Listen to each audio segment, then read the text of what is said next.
Marcus Kane stood in his corner office, broad shoulders tense, fists gripping the polished mahogany desk. The screens around him flashed angry red numbers, each one a dagger. Millions lost, clients outraged, the company bleeding cash by the second. He had built Aeris Innovations from the ground up. Every late night, every sacrifice, every impossible decision had led here. And now it was slipping away in real time, like sand through his fingers. Engineers ran back and forth, fingers flying across keyboards, voices rising in panic. "It's rewriting itself," one shouted. "Nothing is stopping it." Marcus's heart pounded. He was used to commanding rooms, bending markets, making the impossible happen. But right now he felt powerless. "Status," he barked, his deep voice cutting through chaos. "Tell me we have a solution." "Sir, we've tried everything. It adapts faster than we can track. Every patch, every fix, it finds a way around. This is unlike anything we've ever seen." Marcus ran a hand through his dark hair, jaw tight. Millions gone. Each second felt like a lifetime. He looked around the room at the best minds in the industry, sweat on their brows, terror in their eyes. And for the first time in his life, Marcus Kane, the man who could crush competitors with a single call, felt utterly, completely helpless. This wasn't just a product failure. It was a collapse of everything he had built. And the worst part? He had no idea how to stop it. Pause for a moment. Where are you watching from right now? We love seeing how far our story travels. Drop your city in the comments. We read every one. The back door of the operations room opened quietly at first, almost unnoticed. Then a small, determined voice cut through the chaos. "Excuse me, I think I can help." Head snapped toward the voice. A little girl, no more than 7, stood there, holding a stack of neatly organized diagrams, coding notes and flowcharts. Her blonde curls bounced slightly with every step as she approached. Luna Reyes. Marcus Kane froze, his massive frame tense. "You what?" he asked, his deep voice a mix of disbelief and curiosity. Behind her, a woman moved nervously. Clara Reyes, Luna's mother. Blonde hair tied back. She wore the uniform of a night shift office cleaner. Her eyes flicked anxiously between her daughter and the room full of panicked engineers. She can do this," Clara said softly. "I've been teaching her coding, systems logic. She understands patterns and machines the way adults sometimes don't. Please, just give her a chance." Marcus glanced around the room. Sweat dripped from the foreheads of top engineers. Fingers flew across keyboards. Every possible solution they'd tried had failed. And now, standing before him, was a 7-year-old claiming she could fix it. Luna squared her shoulders and pointed at the main screen. "It's not the code itself that's broken," she said confidently. "It's the patterns. If you follow the ghost footprints, you can predict where it'll pop up next. I can trap it." One of the senior engineers snorted in disbelief. "Trap it? What are you talking about, kid?" "I can show you," Luna said simply, calm and precise, as if it were obvious. Marcus felt a strange twinge in his chest. Part irritation, part curiosity, part hope. Could this really work? Could a little girl see something his entire team had missed? Clara took a small step closer to her daughter, her hand resting lightly on Luna's shoulder. "She's ready," she said. "She can do this. You just have to let her try." The room fell silent. Even the most skeptical engineers couldn't ignore the conviction in Luna's voice. Millions of dollars were slipping away, and yet here was a child, standing tall, insisting she had the solution. Luna's small hands hovered over the keyboard, her eyes scanning the screens with laser focus. Marcus Kane, massive and commanding, stood behind her, arms crossed, trying to make sense of it. How could a 7-year-old see what his team of top engineers couldn't? Clara Reyes stepped closer, brushing a stray blonde curl from her face. Her voice was soft, almost confessional. "Marcus, I should explain. I wasn't always a cleaner." Marcus raised an eyebrow, skeptical. "Go on." Clara took a deep breath. "I used to work in engineering. Complex systems, algorithms, network architecture. The things you're trying to fix right now. I gave it all up when Luna was born. I thought I could guide her, nurture her, and I did. Every spare moment. I taught her everything I knew. Coding, logic, mechanical systems, problem solving. Luna didn't look up from the screen. Patterns are everywhere, she said simply. Everything leaves a trace. If you know what to look for, you can predict the failures before they happen. You just have to follow the clues. Marcus studied her, astonished. The brilliance wasn't magic. It was years of mentorship, careful guidance, and relentless curiosity. Every notebook Clara had kept, every broken machine they had tinkered with together, every small puzzle they had solved, it had built this moment. Clara's hand hovered over Luna's shoulder, pride and worry mingling in her eyes. She's ready, she said quietly. She's not just talented, she's prepared. I wouldn't bring her here if she wasn't. For the first time that day, Marcus felt a spark of hope. Millions were at stake, but maybe, just maybe, this little girl, trained and guided by her mother, could save everything he had worked for. Luna crouched by the main console, her small fingers tracing the lines of code scrolling across the screen, her brow furrowed, eyes narrowing in concentration. It's not the code itself, she said softly, almost to herself. It's the pattern it leaves behind. Look here, here, and here. Marcus Kane leaned over her shoulder, massive frame casting a shadow. Try and follow her gaze. Patterns? Explain, he rumbled. Luna pointed at the screens. It's a loop that keeps rewriting itself every 35 seconds. It's like chasing smoke. You can't catch it head on. But every time it moves, it leaves tiny traces in system memory, ghost footprints. Follow those, and you can predict where it'll appear next. Build a trap around the pattern, not the code itself. The room went silent. Engineers would spend hours, even days, trying everything, stared at her. A 7-year-old was explaining a polymorphic loop with recursive encryption better than they could. One senior engineer broke the silence, incredulous. Wait, are you telling us we've been looking at this completely wrong? That we should track shadows? Yes, Luna said matter-of-factly. Chase the footprints, not the smoke. You'll corner it before it can spread again. Marcus felt a chill run down his spine. She wasn't guessing. Every word, every gesture showed understanding, deep, calculated, precise. He glanced at Clara. Her eyes were wide, a mix of pride and anxiety. Clara whispered, almost to herself, I told you she could do it. Luna tapped a few keys, pulling up visualizations of the system's activity, highlighting the loops. See? Every time the fault moves, it leaves a mark. Trap it here, here, here, and it can't escape. Then you rebuild the safe zones and reroute the data. Marcus exhaled slowly, his mind racing. The solution was elegant, precise, and it had come from a child who had spent her life learning from her mother's hidden brilliance.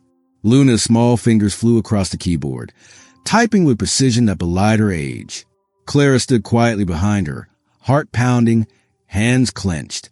The hum of the servers filled the room, but was a tense, expectant silence. Every engineer leaning in, some skeptical, some curious, all mesmerized by this tiny figure commanding the chaos. Start the monitoring loop here, Luna instructed, pointing to a glowing section of code. Reroute the backup protocols through these nodes. Do not touch anything else unless I say so. Her voice was calm, almost surgical. Marcus Kane stepped closer, massive arms crossed, his broad frame tense as he tried to mask the coil of anxiety in his chest. He had seen countless crises, but none had made his heart race like this. Are you sure about this? He asked, voice low, almost unsure. Yes, sir, Luna said, unwavering. Her blue eyes shone with confidence that seemed impossibly mature for a 7-year-old. Trust the pattern. Follow it. It'll work. Time stretched. Minutes ticked by like hours. Red warnings flashed across the monitors in a chaotic dance. Servers humming like a living creature in distress. Engineers whispered urgently to one another, some pacing, others frozen in disbelief. Yet Luna didn't waver. She typed, observed, and adjusted in real time. It was like watching a conductor lead a symphony, tiny hands orchestrating chaos into order. 5 minutes. The spread is slowing. muttered one engineer, his voice barely audible over the tense hum.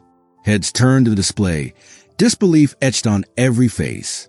The room seemed to hold its breath. 10 minutes almost contained. Another added. Sweat dripped from foreheads. The atmosphere thickened with tension, hope, and fear. Marcus's massive frame shifted, his jaw tight, as he watched the progress. The CEO who had once controlled everything found himself utterly powerless and completely awestruck. Clara's breath caught. She glanced at her daughter, watching concentration and calm confidence radiate from the child. "You've got this," she whispered, almost a prayer, almost a reassurance to herself as much as to Luna. Luna's eyes darted between screens, fingers moving faster, yet with precision. She spoke softly to herself. "Pattern. Follow the pattern, predict the recurrence, trap it." Engineers in the room leaned closer, reading her commands, trying to understand the logic. Slowly, suspicion gave way to admiration. This child wasn't guessing. She was thinking, calculating, anticipating every move the failing system could make.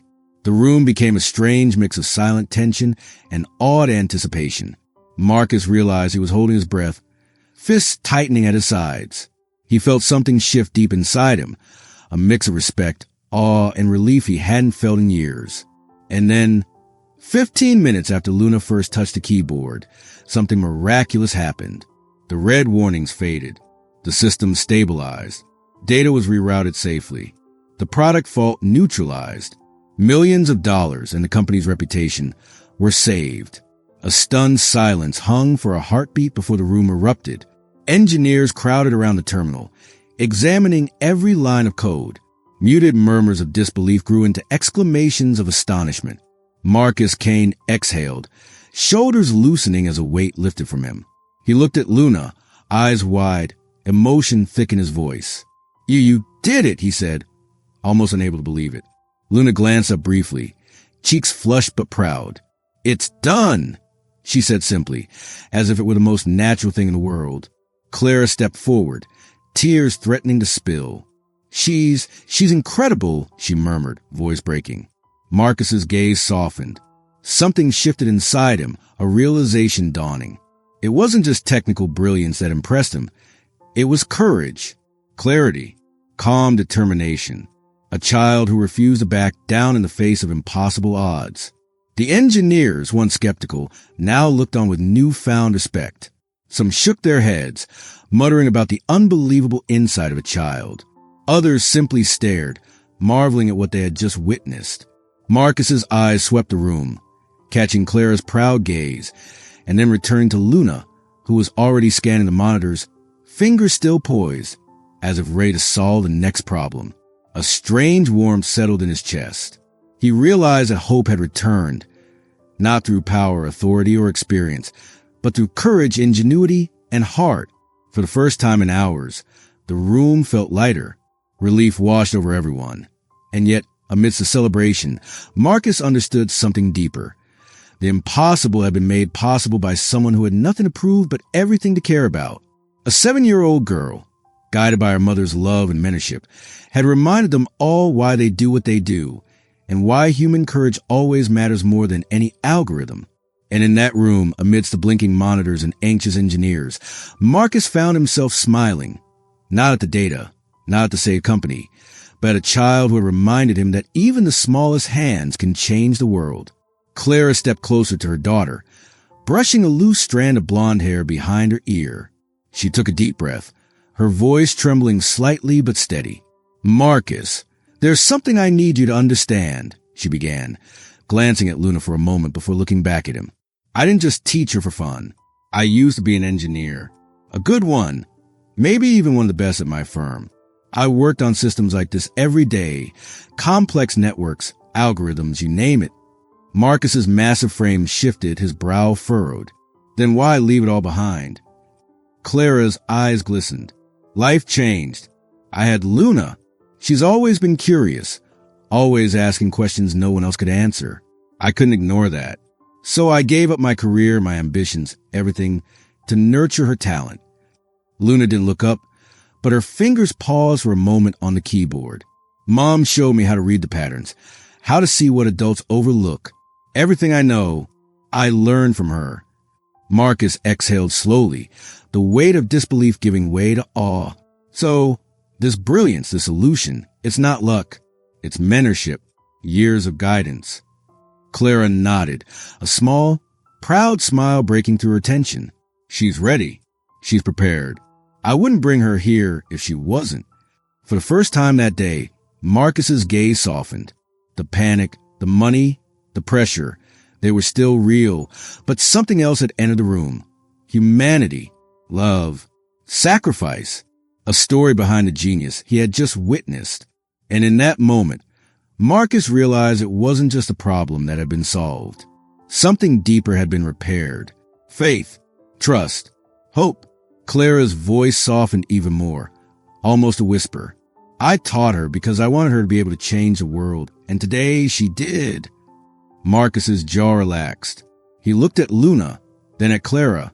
You both saved more than the company. You reminded me of what matters. You reminded me why I started all of this in the first place. Clara's hand hovered near her daughter's shoulder, steadying them both. In that quiet, crowded operations room, surrounded by screens and engineers, an unspoken understanding passed between them. The bond of mother and daughter, nurtured by love and sacrifice, had rewritten more than code that day. It had rewritten the heart of a man who thought he'd lost everything. The room had quieted after the crisis, the last of the alarm silenced, the screens finally showing stable data. Marcus Kane, massive and imposing, stepped forward, clearing his throat. All right, he said, his deep voice cutting to the hum of the room. I think it's time I say what needs to be said. Engineers straightened, unsure whether this was a speech or another crisis in disguise. He looked at Luna first, eyes locking on her determined little frame. Luna, Reyes, you just did what none of us could. You solved an impossible problem in 15 minutes. 15 minutes. His voice softened, thick with admiration. You saved this company. You saved millions. But more than that, you reminded us that brilliance can come from anywhere, and sometimes from someone we least expect. He turned to Clara, standing quietly behind her daughter, blonde hair catching the overhead lights. Clara, thank you for everything, for teaching her, for giving her the tools, the courage, the guidance. You raised not just a talented mind, but a brave heart. Clara's eyes shimmered, a mix of pride and disbelief. She whispered, almost to herself, she's just my daughter. Marcus smiled softly, shaking his head. Not just your daughter. She's a hero, and you're the reason she could be. He swept his gaze around the room. Engineers, previously exhausted and tense, nodded and murmured agreement. A few clapped quietly. Some laughed in relief. The energy of the room shifted from panic to awe. We're not just rebuilding systems today, Marcus continued. We're rebuilding trust, hope, and confidence. Thanks to Luna and Clara, we have a second chance at everything we almost lost. And I intend to make the most of it. Clara hesitated, then stepped forward. Marcus, I never wanted recognition. I only wanted her to be ready. You've done more than prepare her, Marcus said gently. You've given all of us a gift, and I want to make sure that gift continues to grow. He paused, then made the first offer of many. Clara will be brought in as a technical advisor, guiding innovation quietly but powerfully. And Luna, she would join the company's innovation lab, her talents nurtured and respected, not hidden. For the first time that day, the tension in the room melted completely. Engineers began murmuring excitedly about possibilities, ideas sparking like electricity in the air. A company saved, yes, but more importantly, the people had felt seen, inspired, and connected in a way they hadn't in years. Marcus glanced at Clara and Luna, a rare warmth softening his normally hard features. We may have been on the brink of disaster, he said, almost to himself. But today, we found something worth more than any product launch, any deal, something worth saving, protecting, and growing. And in that room, filled with blinking screens and quiet awe, the impossible felt possible. Hope had returned. Trust had returned. And thanks to a mother and her extraordinary daughter, the company, and the people in it, we're ready to begin again. After the chaos of the day, Marcus found himself lingering in the office long after the engineers had left. Luna was beside him, explaining animatedly, passionately, how she had mapped the patterns in the system, drawing invisible diagrams in the air with her small hands. You see, if you follow the ghosts of the loops, you can trap them before they escape, she said, her eyes sparkling. Marcus chuckled, a deep, rumbling sound that seemed foreign to him after so many stressful hours. You make it sound so simple. It's not simple, Luna replied, her tone matter of fact. It's just obvious if you know where to look. Clara appeared then, blonde hair pulled back loosely, smiling softly. I may have taught her a few tricks, she admitted, hands on her hips. But she did all the hard thinking today. Marcus felt something shift in his chest. He realized that it wasn't just the problem solving that had struck him, but the connection between mother and daughter, the patience, the trust, the love that had allowed Luna to shine. Clara, he said quietly, almost unsure, you've done more than teach her to code. You've raised someone extraordinary. And in the process, you've reminded me what it means to care, to trust, to see people for who they really are. Clara's eyes softened. That's because she's extraordinary, Marcus. She's curious, brave, and she's loved. That's enough to change the world. Luna reached up and took his massive hand in her tiny one. You did good too, she said simply. You trusted me. Marcus swallowed, emotion catching in his throat. I did, he said, and I'm glad I did. Over the following days, Marcus began to spend more time outside the office walls, joining Clara and Luna for small dinners, sharing laughter, watching the two of them tinker with small coding projects or experiment with little machines they'd built from office scraps. One evening, Luna explained a pulley system she'd invented for a small toy, and Clara laughed, shaking her head. I didn't teach her that one, she admitted. Marcus grinned, feeling a warmth he hadn't known in years. I think I'm learning as much as she is, he said softly. There were quiet dinners, moments of shared storytelling, and the kind of laughter that echoed through small spaces and lingered long after. For the first time, Marcus realized that life wasn't just about deals, launches, or profits. It was about these connections, seeing people, nurturing them, and being part of something larger than himself. And in the glow of the kitchen light, watching Luna's eyes light up over her latest creation, Marcus understood. Hope wasn't just about saving a company. It was about saving hearts. A year had passed since that day, the day a 7-year-old girl had rewritten the fate of Aeris Innovations. The office felt different now, not just organized, not just efficient, but alive. Personal touches dotted the desks. Family photos, small plants, colorful drawings from Luna. Luna sat at a workstation in the innovation lab, her small hands moving confidently across the keyboard. She explained her latest project to an engineer, her blonde hair bouncing with every animated gesture. And if we adjust the algorithm here, it predicts maintenance issues before they happen. It's like giving the system a head start on itself. The engineer smiled, impressed. You really think of everything. Luna grinned, glancing at Marcus across the room. He watched quietly, massive frame relaxed, a soft smile tugging at the corners of his mouth. Gone was the tension, the constant weight of worry. He had learned to balance ambition with trust, responsibility with care. Clara walked by, clipboard in hand, offering guidance on a project she had helped shape. Her own career had bloomed quietly but powerfully. She'd taken on a technical advisory role, mentoring teams, inspiring young innovators, and she was thriving, her confidence radiating in every word, every gesture. Marcus caught a glimpse of her and Luna laughing over a small robotic prototype they'd been building together. He felt an unfamiliar warmth, a deep sense of contentment. This is what it's about, he murmured to himself, almost reverently. This, not the numbers, not the launches, this. Later, he met Luna and Clara for dinner at their apartment. Luna excitedly described the project she'd been developing, her hands gesturing wildly. Clara smiled proudly, offering small corrections or suggestions. Marcus listened, genuinely engaged, his laughter joining theirs freely, unguarded. As they cleared the table, Luna looked up at him with a mischievous grin. Do you remember when you thought I couldn't solve that system failure? Marcus chuckled, ruffling her hair gently. I do, and I've never been more wrong. Clara laughed softly, leaning on the counter. Neither of us knew what we were capable of back then. Marcus nodded, a sense of peace settling over him. We do now, he said, glancing at the two of them. We've grown, we've healed, and somehow we've built something even stronger together. That night, as Marcus returned to his apartment, he paused at the doorway, looking at the small photo they had taken on the beach that summer. Clara and Luna beaming, Marcus with arms wrapped around them both.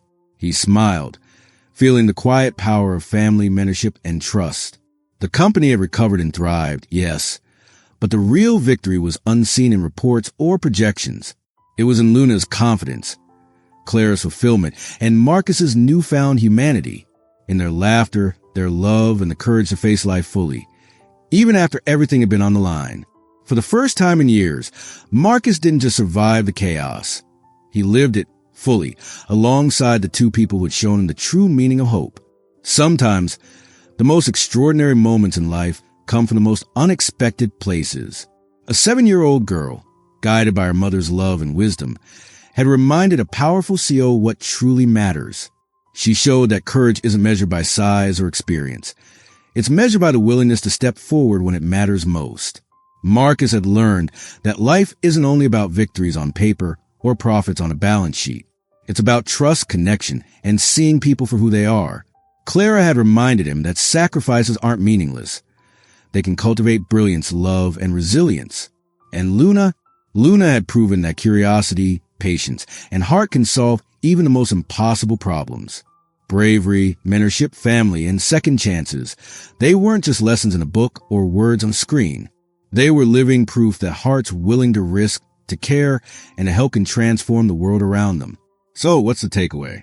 Sometimes salvation comes from the most unexpected heroes. The child with untapped talent. The parent who believed quietly. The human willing to feel and connect despite past pain. Life's greatest algorithms can't calculate the value of love, trust, or courage. And if this story touched your heart the way it touched ours, don't let it end here. Subscribe to Heartfelt Tales TV to discover more stories that lift the spirit, restore hope, and remind us all why kindness, courage, and love will always matter. Because sometimes the world just needs someone brave enough to see what's possible and to act.